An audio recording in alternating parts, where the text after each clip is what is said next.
como Cristo? Algo que tenemos que hacer todos los que somos seguidores de Jesús es revisar constantemente nuestras actitudes con respecto a todo. Solo porque en este libro estamos hablando a los músicos, no significa que todos los demás están exentos a lo que decimos.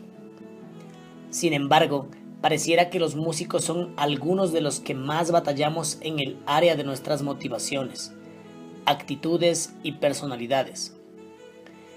Es importante hacernos de manera continua esas preguntas, que nos llevan a conocer más de cerca cuáles son las razones por las que hacemos muchas cosas. Debemos estar comparando continuamente nuestra vida al lado de quien debería ser nuestro máximo ejemplo, Jesucristo. Cuando estudiamos la vida de Cristo nos damos cuenta de que era una persona totalmente entregada a la gente. Su pasión era ver por las necesidades de otros. Estaba tan desinteresado en su propia persona que ni tenía dónde pasar la noche. Existen muchos versículos que hablan de la compasión que el Señor tuvo por la gente, pero ahora solo vamos a ver algunos de ellos. Y al ver las multitudes, tuvo compasión de ellas. Mateo 9:36. Y saliendo Jesús, vio una gran multitud, y tuvo compasión de ellos, y sanó a los que de ellos estaban enfermos. Mateo 14:14. Y Jesús, llamando a sus discípulos, dijo: Tengo compasión de la gente, porque ya hace 3 días que están conmigo, y no tienen que comer. Mateo 15:32. Entonces Jesús, compadecido, les tocó los ojos. Mateo 20:34.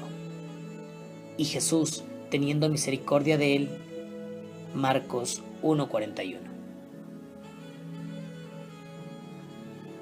Como podemos ver a través de estos versículos, Jesús era una persona totalmente entregada a los demás. Este es uno de los atributos que debería caracterizarnos a quienes estamos en el cuerpo de Cristo, pero sobre todo a los que nos dedicamos al ministerio. Es oportuno que empecemos a ver al ministerio de la música con la misma importancia con la que vemos muchos otros ministerios. Deberíamos reconocer que aquellos que se dedican al ministerio de la música tienen que ser responsables por sus actitudes, una de las cuales debería ser la compasión o misericordia por la gente. Por desgracia, a muchos músicos no se nos reconoce como hombres y mujeres que pensamos en otros, sino todo lo contrario. Somos personas que pensamos más en nosotros mismos. Es urgente que cada uno de nosotros comience a ver nuestro nivel de entrega a los demás. Y si encontramos que no tenemos el mismo nivel que tuvo Jesús, pedirle al Señor que nos llene de su carácter misericordioso, compasivo y entregado a la gente.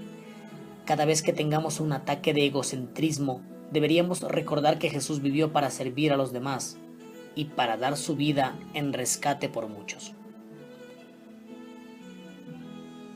Como el Hijo del Hombre no vino para ser servido, sino para servir, y para dar su vida en rescate por muchos. Mateo capítulo 20, verso 28. Servir y dar no son palabras que caracterizan a muchos de los músicos que se encuentran en el mundo, hoy día, ni afuera ni adentro de la iglesia de Jesucristo. Es triste reconocerlo, pero en cuanto podamos enfrentarnos a esta realidad, podremos dedicarnos a ajustar estas actitudes incorrectas y de esta manera llegar a ser más como es nuestro Señor.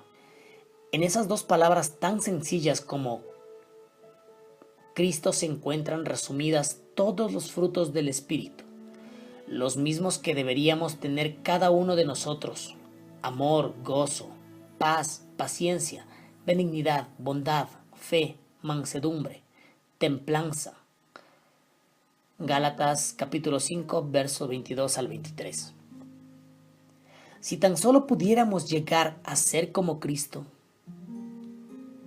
Se acabó el tiempo de estar excusando a aquellos músicos que rehúsan adoptar las características de Cristo.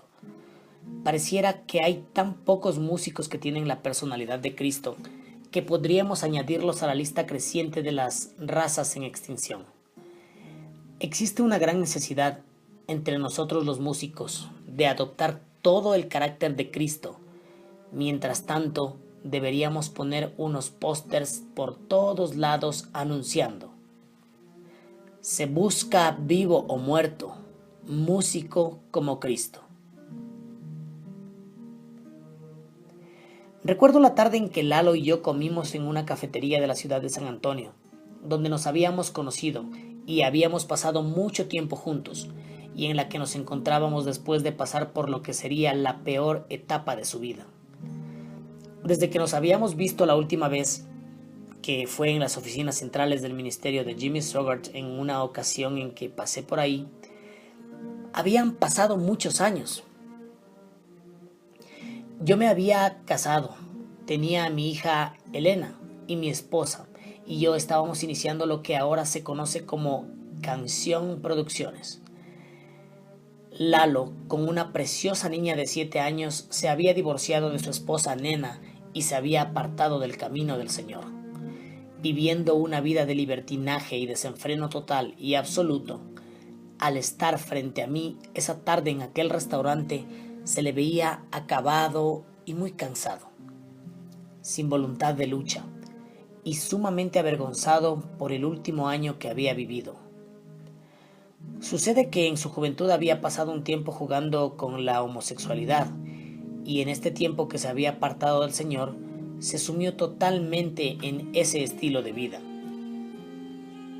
Vivió por un tiempo con otra persona que aparentemente fue quien lo contagió de VIH, el virus que conduce al SIDA.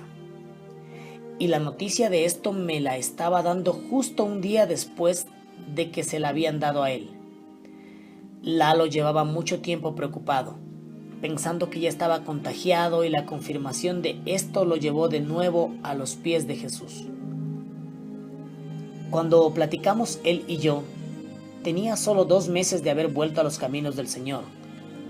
Ahora sí, decidido a cambiar y a permitir que el Señor tratara con su carácter y sus actitudes. Esa tarde tuvimos una conversación muy interesante en la que me pedía perdón por todas las veces que me había humillado y me expuso el deseo de su corazón de restaurar totalmente su relación con el Señor. Pude ver ese día por su nuevo brillo en los ojos cuando hablaba del Señor que Lalo en realidad había tenido un reencuentro bastante serio con Jesús. Esto me llenó de alegría. También en muchos aspectos me llenó de tristeza, porque Lalo, al igual que muchos de nosotros, tenemos que pasar por muchas cosas para que al fin veamos nuestro error y recapacitemos. Qué lástima que Lalo se dio cuenta de esto demasiado tarde. Ojalá se hubiera percatado años atrás, mientras había tiempo y oportunidad para ser usado por el Señor de una manera mucho más grande.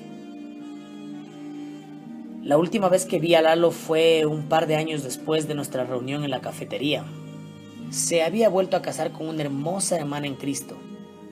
Su primera esposa también se había vuelto a casar, con quien dictaba conferencias sobre el SIDA y sus realidades en diferentes congregaciones. En esa ocasión ya se veían los efectos que estaba teniendo en su cuerpo esta terrible enfermedad, pero su espíritu estaba estable, animado, una persona totalmente distinta a la que yo había conocido. Y le di gloria a Dios porque al fin Lalo estaba contento con él mismo en el Señor, y porque era útil a muchas personas, quienes, al igual que él, estaban luchando por su vida en contra del SIDA. Se veía en el propósito, entrega, entusiasmo, cosas que nunca había tenido. Anteriormente, lo único que lo gobernaba era la ambición ciega de ser alguien en la música y en el ámbito cristiano. Ahora se le notaba el descanso que tenía en su corazón de solo estar haciendo la voluntad del Señor. Era otro hombre, siempre bajaba los ojos avergonzado cuando hablaba de su pasado, reconociendo que había sido un verdadero necio y expresando que hubiera querido arreglar todo el daño que había hecho a muchas personas. Desgraciadamente, era demasiado tarde. Mi amigo Lalo murió en 1993. Me da gusto poder decirle que sus últimos años los vivió entregado al propósito firme de bendecir a cuanta gente pudiera con aliento, esperanza, amor y compasión a través de participar del amor de Cristo para con nosotros, sin importar cómo somos. Les predicaba que Cristo los recibía tal y como eran, con el fin de poner en ellos su carácter y semejanza. ¿Quién mejor para hablar de esto que Lalo, ya que describía perfectamente lo que él había vivido en carne propia? En un intento por recuperar el tiempo perdido, viajó por todos lados para llevar su mensaje de compasión y esperanza a muchos enfermos de SIDA. Supe que murió cuando regresaba de un viaje en el que había contado sus experiencias. En otras palabras, murió activo, en la batalla, luchando como debemos hacerlo todos los soldados que estamos en el ejército del Señor. Lalo fue un soldado restaurado. Ojalá hubiera reconocido su error a tiempo, pero lo bueno es que permitió que el Señor lo restaurara. Este libro lo dedico en parte a la memoria de mi amigo Lalo, esperando que su testimonio sea una inspiración para que muchos permitamos que la palabra de Dios more en abundancia en nuestros corazones, permitiendo al Espíritu Santo hacer la obra que Él desea hacer en nuestras vidas, antes de que sea demasiado tarde. Pregunta: ¿qué hacemos con estos músicos? Respuesta: animémoslos, enseñémosles, tengámosles paciencia, amor y compasión, eduquémoslos, apoyémoslos, no los descartemos, no los perdamos, por favor. Se busca, vivo o muerto, músico como Cristo.